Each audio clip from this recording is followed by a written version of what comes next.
ورحمة الله وبركاته. نحمده ونصلي على رسوله الكريم. أما بعد أعوذ بالله من الشيطان الرجيم. بسم الله الرحمن الرحيم. قل هل يستوي الذين يعلمون والذين لا يعلمون إنما يتذكر أولو الألباب. শ্রদ্ধেয় সভাপতি মহাশয় ও বিচারক মণ্ডলী, শ্রদ্ধেয় শিক্ষক মহাশয়গণ ও আমার সামনে বসে থাকা দিনদার ইমানদার ভাই সকল, আজ আমার বক্তব্য বিষয় শিক্ষার গুরুত্ব। শিক্ষা হলো মানুষের জীবনের সবচেয়ে মূল্যবান সম্পদ। শিক্ষা মানুষকে অজ্ঞতার অন্ধকার থেকে জ্ঞানের আলোয় নিয়ে আসে।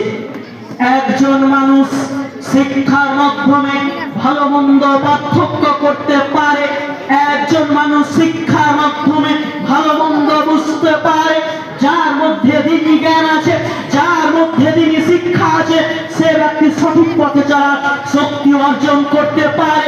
যার মধ্যে দিনই শিক্ষা আছে, যার অন্তরে দিনই শিক্ষা আছে, সে ব্যক্তি সঠিক পথে চলার শক্তি অর্জন করতে পারে।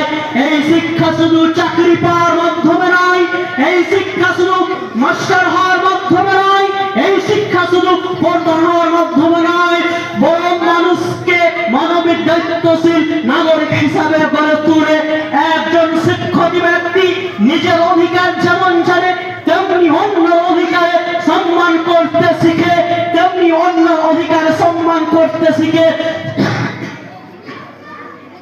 সুতরাং ইসলামের শিক্ষা গুরুত্ব অনেক বেশি, ইসলামের শিক্ষা গুরুত্ব অনেক ফজিলত।